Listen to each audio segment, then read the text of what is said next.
नमस्कार साथियों, मैं अजय कुमार।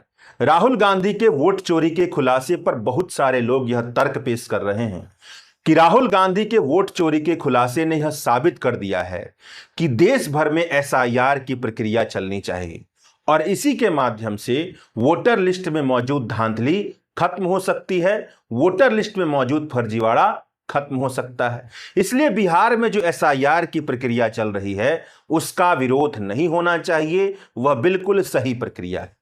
जबकि हकीकत यह है कि राहुल गांधी के वोट चोरी के खुलासे ने यह साबित किया है कि जिस हिसाब से बिहार में एसआईआर की प्रक्रिया चल रही है उस हिसाब से वोटर लिस्ट में धांधली नहीं खत्म होने वाली। एसआईआर से पूरे देश भर में वोटर लिस्ट में मौजूद धांधली नहीं खत्म होने वाली। यह खत्म होगी तब जब चुनाव आयोग पूरी ईमानदारी के साथ, पूरी सत्यनिष्ठता के साथ और चुनाव आयोग के सभी जितने भी कर्मचारी हैं नीचे से लेकर ऊपर तक, सब के सब पूरी निष्पक्षता के साथ वोटर लिस्ट में लगातार छानबीन करते रहेंगे।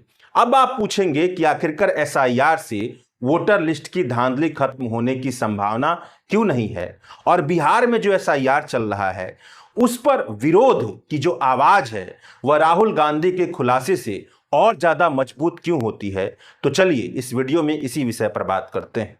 राहुल गांधी और कांग्रेस की टीम ने देश के एक लोकसभा क्षेत्र बेंगलुरु सेंट्रल को चुना, उसके एक विधानसभा सेगमेंट महादेवपुरा को चुना और वहां पर यह दिखाया कि इस सेगमेंट में 6.5 लाख वोटर हैं, जिसमें से जब मैन्युअली 6 महीने तक कांग्रेस के कार्यकर्ताओं ने दिन रात एक करके छानबीन की तो यह पाया कि 1 लाख से ज्यादा तो फर्जी वोटर हैं, तकरीबन 15 से 20%।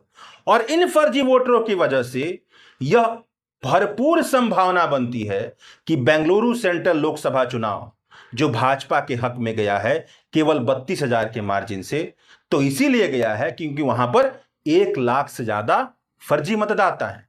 और अगर यही संभावना पूरे देश के लिए सोची जाए तब तो परिस्थिति और स्थिति दोनों अलग दिखाई देगी। सरकार में जो लोग हैं शायद वो सरकार में न हो।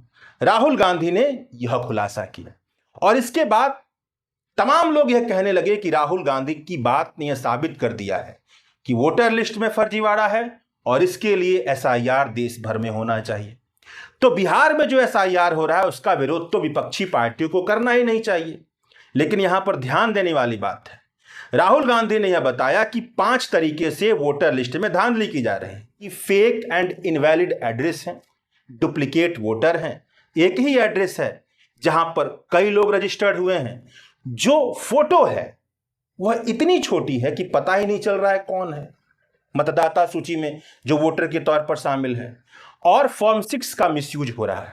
मतलब फॉर्म 6 के तहत 18 से 25 साल, मतलब जो पहली बार वोटर लिस्ट में रजिस्टर्ड होना चाहता है उसको शामिल किया जाता है। तो मान लीजिए कि 25 साल या 26 साल के व्यक्ति इसके तहत रजिस्टर्ड होंगे, लेकिन यह दिख रहा है कि 70 और 80 साल के लोग फॉर्म 6 के तहत रजिस्टर्ड हो रहे हैं। तो राहुल गांधी ने बताया कि इन 5 तरीके से मतदाता सूची में फर्जीवाड़ा चल रहा है। ये 5 पैटर्न देखने को मिलते हैं।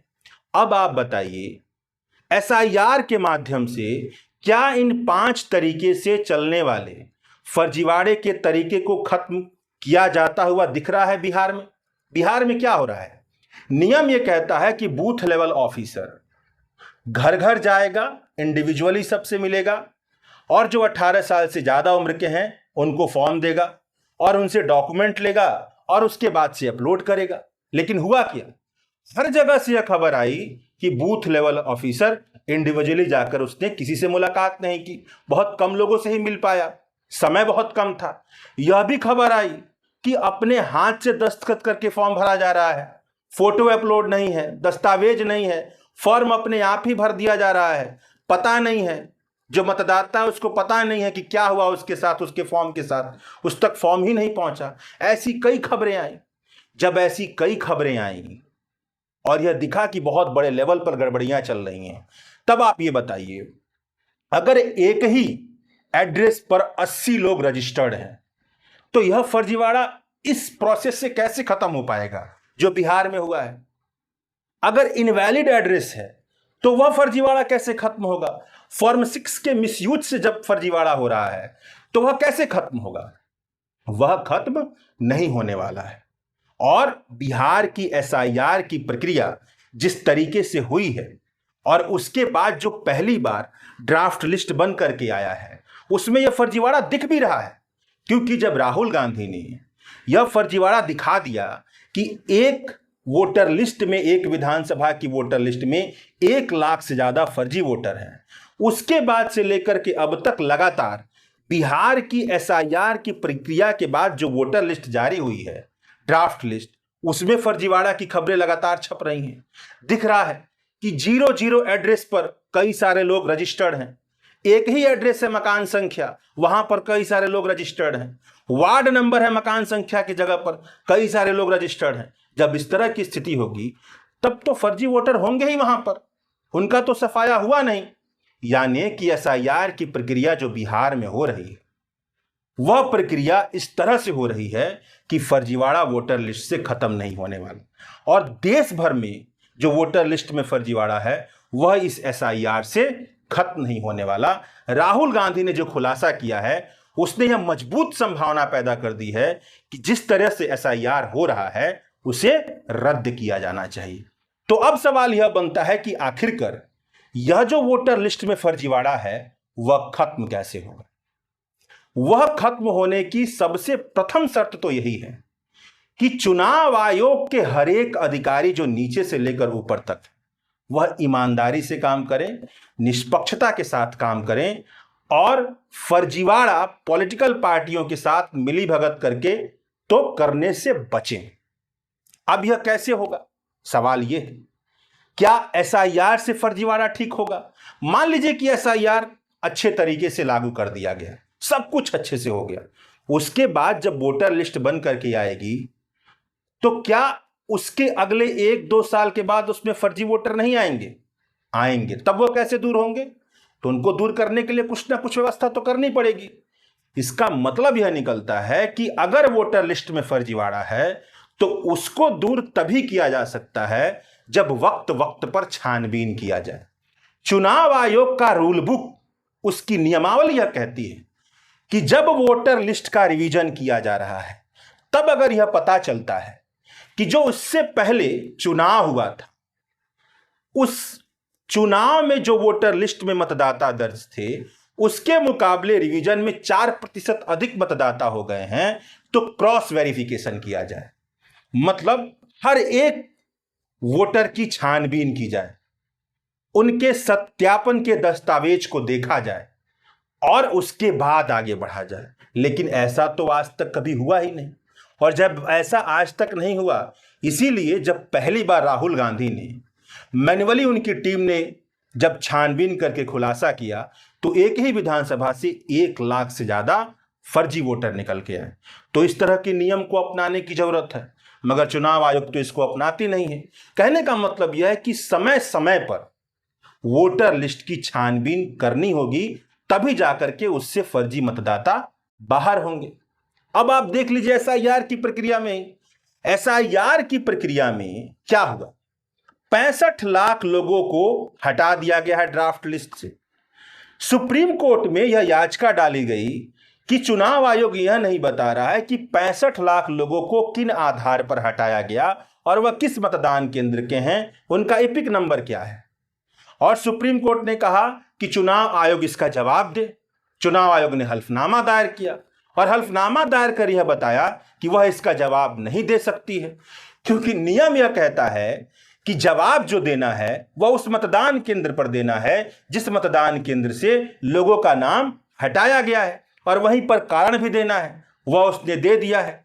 पॉलिटिकल पार्टियों के रिप्रेजेंटेटिव को लिस्ट थमानी है, वह काम भी उसने कर दिया है। मगर नियम यह नहीं कहता है कि एक अलग से लिस्ट वेबसाइट पर जारी की जाए ताकि सार्वजनिक उपलब्ध हो। यह कारण बतलाया है हल्फनामा देकर के चुनाव आयोग ने सुप्रीम कोर्ट में। अब बताइए, जब इस तरह की अपारदर्शी व्यवस्था चुनाव आयोग करेगा तब कैसे जाकर के जो धांधली है वो खत्म हो पाएगी? वजह यह है, सबको पता है कि बिहार एक गरीब राज्य है। इसकी प्रति व्यक्ति आमदनी कांस्टेंट प्राइस पर 3000 महीने के आसपास बनती, और ऐसे राज्य में डॉक्यूमेंट का बहुत बड़ा अभाव है। लोग कंप्यूटर चलाना नहीं जानते हैं। दबे कुचली आबादी के घर में तो कंप्यूटर होगा भी नहीं। जो वंचित वर्ग से आते लोग हैं उन्होंने कभी लैपटॉप चलाया भी नहीं होगा। बहुत बड़ी आबादी ऐसी है वहां पर। औरतें घरों में रहती हैं। पितृसत्तात्मक समाज है। 7 करोड़ 24 लाख लोगों का नाम ड्राफ्ट लिस्ट में आया है। इन 7 करोड़ 24 लाख में अगर ईमानदारी से छानबीन की जाए तो अब तक पता यह चलेगा कि करोड़ लोगों ने देखा ही नहीं है जाकर के क्या उनका नाम है या नहीं। ऐसी स्थिति में क्या होना चाहिए? ऐसी स्थिति में जब इतनी बड़े लेवल की प्रक्रिया की जा रही हो तो पारदर्शिता, लोक प्रशासन का पारदर्शिता का सिद्धांत यह कहता है कि चुनाव आयोग को 65 लाख लोगों की लिस्ट वेबसाइट पर जारी करनी चाहिए थी। मतदान केंद्र बताना चाहिए था और किस आधार पर उन्हें हटाया गया वह बताना चाहिए था, ताकि कोई भी नागरिक, सजग नागरिक उसे देखे और उन लोगों की मदद कर सके। मगर चुनाव आयोग ने ऐसा नहीं कहा। उसका कहना है कि बीएलए को दे दिया गया है, बूथ लेवल एजेंट को दे दिया गया है। बूथ लेवल एजेंट कौन होता है? यह कोई ऐसा पद तो है नहीं जिसको सरकार की तरफ से सैलरी मिलती हो कि आप मतदाताओं का सहयोग कीजिएगा। यह तो पार्टियों के रिप्रेजेंटेटिव होते हैं और आजकल की पार्टियां सब पैसे पे चलने वाली हैं। चुनाव के पहले इन रिप्रेजेंटेटिव को बनाती हैं और कुछ पैसा देती हैं। वह व्यक्ति जो बूथ लेवल एजेंट है उसको किसी तरह का प्रोत्साहन नहीं मिलता है, वह क्यों किसी की मदद करेगा? ऐसा क्यों उम्मीद किया जाए कि वह मदद करेगा ही करेगा? और ऐसी भी संभावना बन सकती है, हमारा समाज जिस स्तर पर भ्रष्टाचार में डूबा हुआ है, कि किसी पार्टी के बूथ लेवल एजेंट को जो मजबूत पार्टी है वहां की खरीद ले और कहे कि आप कुछ कीजिए ही मत, कोई मदद मत कीजिए, बस लिस्ट को अपने पास रखे रहिए, किसी भी तरह की मदद मत कीजिए। मतलब वो जाकर के बात भी नहीं करेगा। तो ये स्थितियां हैं। अब ऐसी स्थिति में जब इस तरह की अपारदर्शी व्यवस्था बनेगी, कभी भी वोटर लिस्ट की धांधली खत्म नहीं हो सकती।